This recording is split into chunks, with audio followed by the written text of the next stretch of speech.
Allah Bapa kami yang bertata dalam kerajaan surga, yang kami sembah dan kami tinggikan dalam nama Tuhan Yesus. Terima kasih pagi hari ini Tuhan, kalau kami boleh bersama komunitas kami memuji, menyembah, dan meninggikan nama-Mu lewat pujian penyembahan kami. Kiranya semua memberkati pujian ini bagi kami semua, dan setiap doa-doa yang kami naikkan, syafaat kami, Tuhan mendengar dan menjawabnya. Kini tiba saatnya Tuhan, kami akan diberkati oleh kebenaran firman-Mu.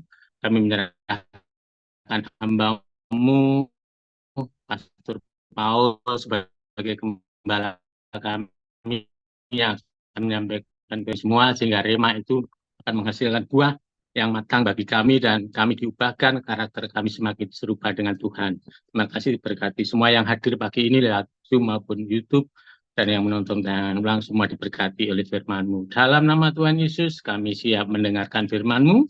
Haleluya. Amin. Amin. Terima kasih Pak Edi. Silakan lektor pertama Bu Sarma.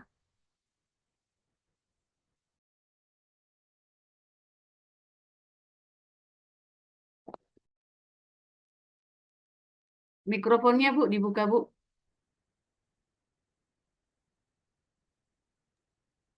Baik, saya akan bacakan kebenaran firman Tuhan yang terambil dari 1 Samuel 30 ayat 1 sampai 31. Begini pembacaan kebenaran firman Tuhan. Ketika Daud serta orang-orangnya sampai ke Ziklag pada hari yang ketiga, orang Amalek telah menyerbu tanah Negeb dan Ziklag. Ziklag telah dikalahkan oleh mereka dan dibakar habis. Perempuan-perempuan dan semua orang yang ada di sana, tua dan muda, telah ditawan mereka dengan tidak membunuh seorang pun. Mereka menggiring sekaliannya, kemudian meneruskan perjalanannya. Ketika Daud dan orang-orangnya sampai ke kota itu, tampaklah kota itu terbakar habis, dan istri mereka serta anak mereka yang laki-laki dan perempuan telah ditawan. Lalu menangislah Daud dan rakyat yang bersama-sama dengan dia itu dengan nyaring, sampai mereka tidak kuat lagi menangis. Juga kedua istri Daud ditawan, yakni Ahinoam perempuan Yisrael dan Abigail bekas istri Nabal orang Karmel itu. Dan Daud sangat terjepit karena rakyat mengatakan hendak melempari dia dengan batu. Seluruh rakyat itu telah pedih hati, masing-masing karena anaknya laki-laki dan perempuan. Tapi Daud menguatkan kepercayaannya kepada Tuhan Allahnya. Lalu Daud memberi perintah kepada Imam Abiatar bin Ahimelek, bawalah efod itu kepadaku. Maka Abiatar membawa efod itu kepada Daud. Kemudian bertanyalah Daud kepada Tuhan, katanya, haruskah aku mengejar gerombolan itu? Akan dapatkah mereka kususul? Dan ia berfirman kepadanya, kejarlah, sebab sesungguhnya engkau akan dapat menyusul mereka dan melepaskan para tawanan. Lalu pergilah Daud beserta ke-600 orang yang bersama-sama dengan dia, dan sampailah mereka ke sungai Besor. Sementara orang-orang yang mau tinggal di belakang berhenti di sana. Maka Daud melanjutkan pengejaran itu beserta 400 orang. 200 orang yang terlalu lelah untuk menyeberangi sungai Besor itu berhenti di sana. Kemudian mereka menemui seorang Mesir di padang, lalu membawanya kepada Daud. Mereka memberi dia roti, lalu makanlah ia. Kemudian mereka memberi dia minum air, dan memberikan kepadanya sepotong kue ara dan 2 buah kue kismis. Dan setelah dimakannya, ia segar kembali, sebab ia tidak makan dan minum selama 3 hari 3 malam. Kemudian bertanyalah Daud kepadanya, budak siapakah engkau dan dari manakah engkau?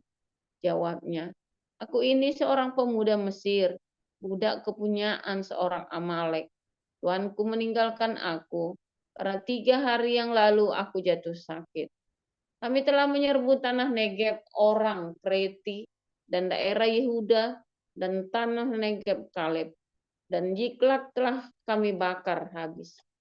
Daud bertanya kepadanya, dapatkah engkau menunjuk jalan kepadaku ke gerombolan itu? Katanya, Bersumpahlah kepada aku demi Allah, bahwa engkau tidak akan membunuh aku dan tidak akan menyerahkan aku ke dalam tangan tuanku itu. Maka aku akan menunjuk jalan kepadamu ke gerombolan itu. Ia menunjuk jalan kepada Daud ke sana. Dan tampaklah orang-orang itu terpencar-pencar di atas seluruh daerah itu, sambil makan, minum, dan mengadakan perayaan karena jarahan yang besar yang telah dirampas mereka dari tanah orang Filistin dan dari tanah Yehuda. Dan pada keesokan harinya Daud menghancurkan mereka dari pagi-pagi buta sampai matahari terbenam.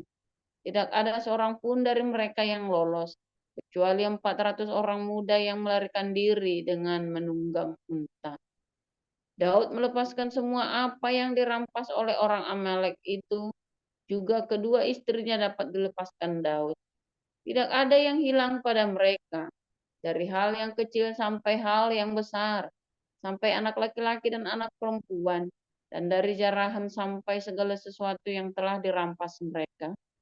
Semuanya itu dibawa Daud kembali. Daud mengambil segala kambing domba dan lembu.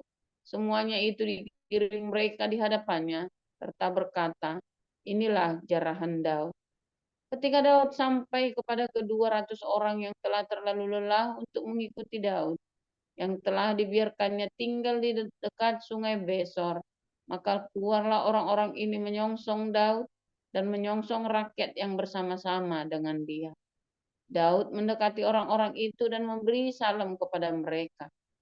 Kemudian mulailah berbicara semua orang jahat dan orang dursila di antara orang-orang yang ikut pergi bersama-sama dengan Daud itu. Katanya, karena mereka tidak ikut pergi bersama-sama dengan kita, janganlah kita berikan kepada mereka apa-apa dari jarahan yang kita selamatkan itu, kecuali kepada masing-masing mereka, istrinya dan anak-anaknya. Itu boleh mereka bawa, dan biarlah mereka pergi. Tapi Daud berkata, janganlah kamu saudara-saudaraku berbuat demikian dengan apa yang diberikan Tuhan kepada kita. Sebab Ia telah melindungi kita dan menyerahkan ke dalam siapa yang mau mendengarkan kamu dalam perkara ini. Sebab bagian orang yang tinggal di dekat barang-barang adalah sama seperti bagian orang yang pergi berperang. Itu akan dibagi sama-sama. Dan demikianlah hanya sejak hari itu dan seterusnya. Hal itu ditentukannya menjadi ketetapan dan peraturan bagi orang Israel sampai sekarang. Ketika Daud sampai ke Ziklag, kirimnyalah sebagian dari jarahan itu kepada para tua-tua di Yehuda, pada teman-temannya dengan pesan, inilah pemberian kepadamu dari jarahan yang dirampas dari musuh Tuhan, yakni kepada yang di Betel, kepada yang di Ramot di tanah selatan, kepada yang di Yatir, kepada yang di Aror, kepada yang di Sifmot, kepada yang di Estemoa, kepada yang di Rakal, kepada yang di kota-kota orang Yerahmel, kepada yang di kota-kota orang Keni, kepada yang di Horma, kepada yang di Bor-Asan, kepada yang di Atak, kepada yang di Hebron, dan kepada segala tempat di mana Daud dengan orang-orangnya mengembara. Demikian pembacaan firman.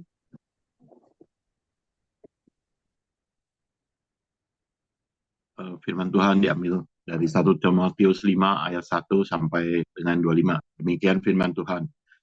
Janganlah engkau keras terhadap orang yang tua, melainkan tegurlah dia sebagai bapa. Tegurlah orang-orang muda sebagai saudaramu, perempuan-perempuan tua sebagai ibu, dan perempuan-perempuan muda sebagai adikmu dengan penuh kemurnian. Hormatilah janda-janda yang benar janda. Tetapi jikalau seorang janda mempunyai anak atau cucu, hendaknya mereka itu pertama-tama belajar berbakti kepada kaum keluarganya sendiri dan membalas budi orang tua dan nenek mereka. Karena itulah yang berkenan kepada Allah. Sedangkan seorang janda yang benar-benar janda, yang ditinggalkan seorang diri, menaruh harapannya kepada Allah dan bertekun dalam permohonan dan doa siang malam. Tetapi seorang janda yang hidup mewah dan berlebih-lebihan, ia sudah mati selagi hidup. Peringatkanlah hal-hal ini juga kepada janda-janda itu, agar mereka hidup dengan tidak bercela. Tetapi jika ada seorang yang tidak memeliharakan sanak saudaranya, apalagi seisi rumahnya, orang itu murtad dan lebih buruk dari orang yang tidak beriman,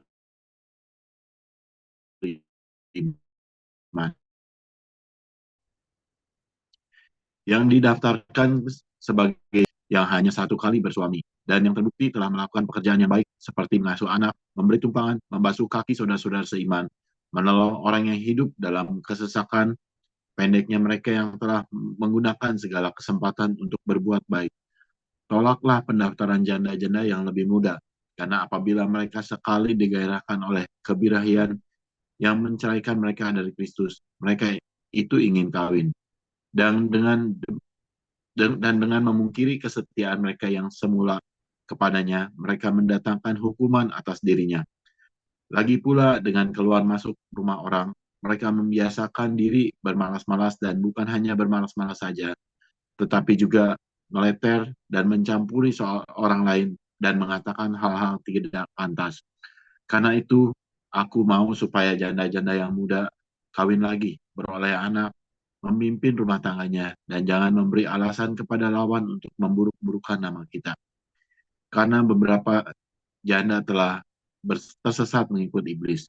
Jika seorang laki-laki atau perempuan yang percaya mempunyai anggota keluarga yang janda, hendaklah ia membantu mereka, sehingga mereka jangan menjadi beban bagi jemaat. Dengan demikian, jemaat dapat membantu mereka yang benar-benar janda.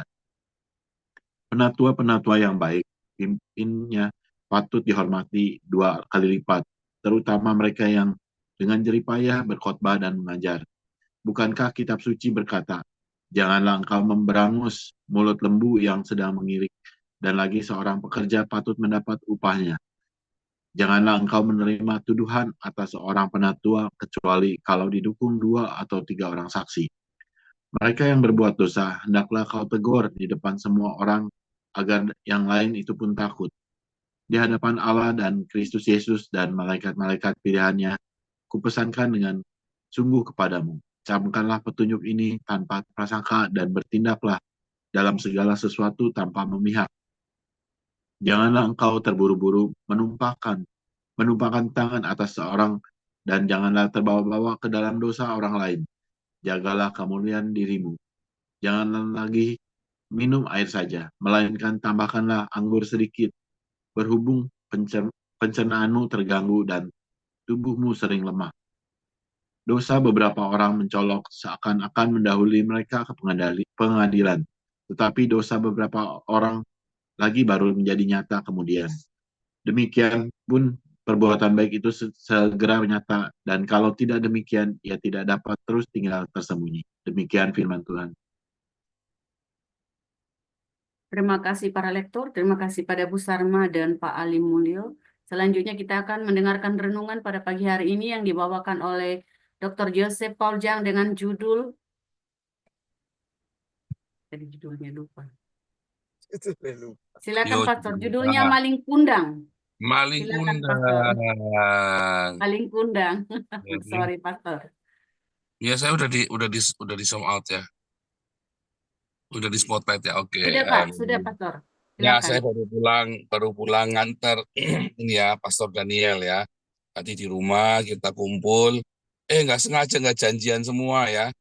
Mama datang. Ya, Miracle kan ulang tahun nih.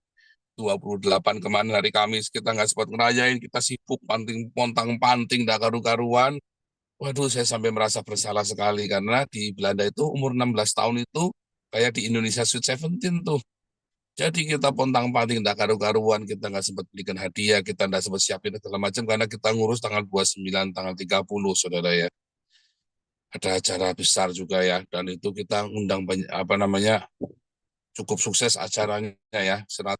Di Belanda itu kalau ada jemaat 120 orang itu banyak sekali, saudara. Di gereja kita itu kelihatan penuh ya. Nah, memang akhirnya wah, banyak orang-orang yang merasakan ini ya, zaman Tuhan. Dia bilang, baru tahu nih gereja ada sukacita yang luar biasa seperti ini. Biasanya anteng-anteng gerejanya begitu happy ya, saudara ya, nari-nari, menari, menyanyi. Dan saudara, yang luar biasa memang itu membangkitkan wacana baru ya, paradigma baru buat gereja. Nah, jadinya si ulang tahunnya Miracle itu kemarin 16 tahun terbengkalai. Cuman saya terus berdoa ya, saya cuman takut. Saya bilang sama Tuhan, Tuhan saya tidak mau anak saya kecewa sama saya. Karena kita pelayanan semua orang kita layani gagah perkasa, anak sendiri kepahitan sama bapaknya, saudara ya. Kan udah lucu, saudara. Kita melayani orang lain, anaknya sendiri malah ditelantarin. Ya kan, saya bilang Tuhan tolong.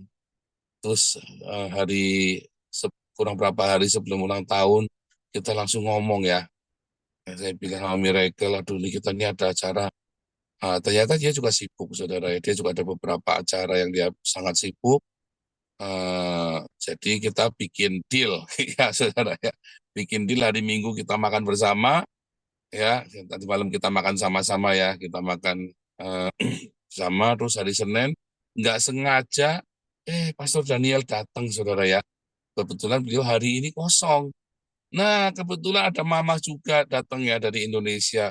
Godfather-nya Miracle juga datang. Kumpul semuanya jadinya ya. Wah, lengkap orang tua kita, saudara, hari ini. Luar biasa, Tuhan baik sekali. Saya yakin ada sesuatu ya, saudara, ada sesuatu sedang terjadi buat hidupnya Miracle ini ya. Dan kita sedang terus ya, karena ini kan masa-masa transisi teenager ya, menjadi dewasa. Di Belanda ini sangat bahaya sekali ya. Jadi kita terus doakan Miracle ini. Kita terus kemarin itu ada pendoa syafaat ya, ada pendoa syafaat. Saya tahu ini orang ini ya apa namanya cukup peka juga ya.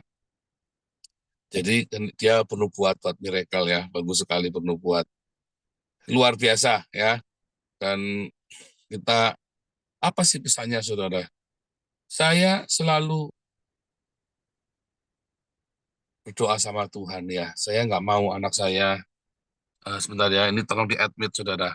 Banyak yang masuk ya. Banyak yang masuk ke Zoom, tolong di-admit karena mengganggu layar saya. Jadi tolong ada yang standby co-hostnya, tolong bantuan. Langsung di-admit. Jadi saudara, pesannya apa, saudara? Pesannya banyak kita gagah perkasa melayani Tuhan, keluarganya berantakan. Banyak kita gagah perkasa. Saya kemarin, saya lupa ya, saya nonton di Facebooknya siapa, katanya ini worship leader bagus sekali, saudara. Suaranya luar biasa sekali. Bahkan dalam apa namanya, kalau dia lagi melayani itu, di gereja itu satu hari ibadahnya 4 kali. Maka dia 4 kali jadi WL, saudara. Tapi katanya untuk beli susu saja tidak kuat. Saya kaget, saudara ya. Ini orang jadi WL ibadahnya 4 kali sehari di gereja itu. Ini kan berarti gereja gede, saudara. Sehari 4 kali. Ya kan? Ibadah sehari 4 kali. Kan tidak mungkin Anda gerejanya cuma 20 ekor, terus sehari 4 kali ibadahnya, kan bohong, saudara. Pasti paling nggak kan 500 orang kan, gedungnya kecil jadi seharinya 4 kali. Nah ini sehari 4 kali, tapi beli susu saja tidak kuat. Ya aduh, kalau di Belanda mah tak suruh pindah jadi jemaat gereja kita saja, saudara. Tidak mungkin kamu WL 4 kali sehari terus kamu tidak bisa beli susu. Itu, saudara ya. Banyak kali kita melayani Tuhan dengan sungguh-sungguh. Kalau saya, misalnya nih kita nggak sanggup gaji dia. Ini ada ya beberapa orang datang kemari. Saya nggak paksa dia, nggak akan dujukin dia pelayanan. Kamu di sini udah terang, dia dan sampai ilegal datang ke Belanda. Ya tak suruh kerja, saudara, cari uang. Kamu fokus cari uang. Nah, kamu sediain 1 hari buat pelayanan. Tapi tiap hari kamu fokus cari uang. Jangan lagi cari uang diganggu. Oh ini buat Tuhan, bro, buat Tuhan. Nggak mungkin, saudara. Dia datang ke sini sampai ilegal itu mencari duit supaya dia pulang punya uang. Tapi kita ganggu dia buat pelayanan. Melayani Tuhan dalam tanda kutip. Sebenarnya bukan melayani Tuhan. Melayani komunitas. Apalagi gratisan. Aduh, saudara. Pendeta-pendeta seringkali nipu Anda ya. Oh ini buat Tuhan, bro. Sis, ini buat Tuhan. Bilang gundelmu peang buat Tuhan. Saudara, kalau sampai di rumahmu tidak ada makanan, kamu bukan ke gereja melayani Tuhan jempalitan petakilan, saudara. Kerja, ngojek. Ya, kerja, ngojek, saudara. Bukannya ke gereja pelayanan petakilan. Secukupnya kamu kudu kerja yang real. Kecuali di gerejamu ada persembahan kasih ketika kamu melayani, ya. Tapi Pak, ini ada ya, saya tidak mau terima uang dari gereja, Pak. Bodoh kamu, gerejanya kaya, pendetamu punya Rolex gara-gara persembahan dari jemaatnya. Terus kamu tidak mau, ya itu wajar. Semua yang pelayan di tempat kita, kalau dia kekurangan, kita pasti gaji, saudara. Kecuali dia, Pak, tidak mau karena saya berlebih. Ya kembalikan, tidak apa-apa buat persembahan lagi. Atau kamu kasihkan ke orang yang membutuhkan. Tetapi semua orang yang melayani tempat kita, ya kudu, semua yang kerja ya kudu dibayar. Masa orang kerja nggak dibayar? Kecuali kita tidak ada duitnya sama-sama kere. Ya kita membangun komunitas sama-sama. Tapi kalau sehari WL 4 kali, itu kan berarti gerejanya udah gede, saudara. Anda kebayang nggak sehari WL 4 kali di gereja yang sama? Sehari jadi WL, berarti kan 4 kali ibadah. Saya mah dulu waktu di Betani, saya sehari 3 kali ya, saudara ya. Ya kita mah tetap ya, orang WL segala macam dikasih. Zaman waktu itu ya 500.000, 1 juta, tetap dikasih, saudara. Nggak mungkin dia datang terus gelandang pulang nggak dikasih uang, itu nggak mungkin. Sampai sekarang pun saya kebiasaan. Anda banyak menuduh Betani katanya bisnis lah. Ternyata Betani itu lebih manusiawi daripada gereja-gereja yang katanya apa di dalam Tuhan, Roh Kudus segala macam ya. Betani gereja bisnis tapi lebih manusiawi loh, saudara. Nggak mungkin kamu pelayanan di Betani dulu itu yang nggak dibayar, itu nggak mungkin, saudara. Sampai kamu nggak bisa beli susu itu nggak mungkin. Saya nggak tahu kalau di Betani yang lain ya. Saya dulu di Betani Salatiga. Nggak mungkin kamu pelayanan di Betani Salatiga, anakmu nggak bisa sekolah, itu nggak mungkin, saudara. Nggak mungkin. Pasti dipedulikan oleh jemaat.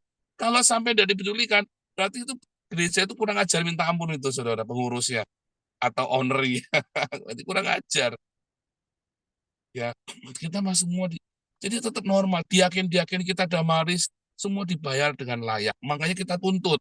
Iya dong. Kita tuntut ayam ukurannya harus sekian.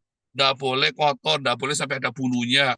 Oh, kita pelayanan, gundulmu peyang. Urusan pelayanan, urusan hati kamu sama Tuhan. Yang penting kamu kita gaji, kamu harus ikutin aturannya kita. Itu, saudara. Jadi harus profesional. Ya. Kecuali sama-sama merintis dulu di awal kita semua nggak ada uangnya. Ya kita nggak gaji, kita bilang kita nggak ada uang. Memang nggak ada. Tapi begitu sekarang kita ada, kita gaji dengan layak. Ya semua full timer kita, semua pengurus ya, kasih uang. Masalah kamu terima, lalu kamu persembahkan lagi, itu urusanmu dengan Tuhan. Tetapi kita gaji dengan layak. Ya, dan kita juga nggak umpak-umpakan semua direkrut. Kita kirim orang ke Kupang, kita kirim semua, kita gaji dengan layak. Malah saya enggak gajian. Kenapa ya? Karena saya kan mendapat gaji dari ketika saya mengajar.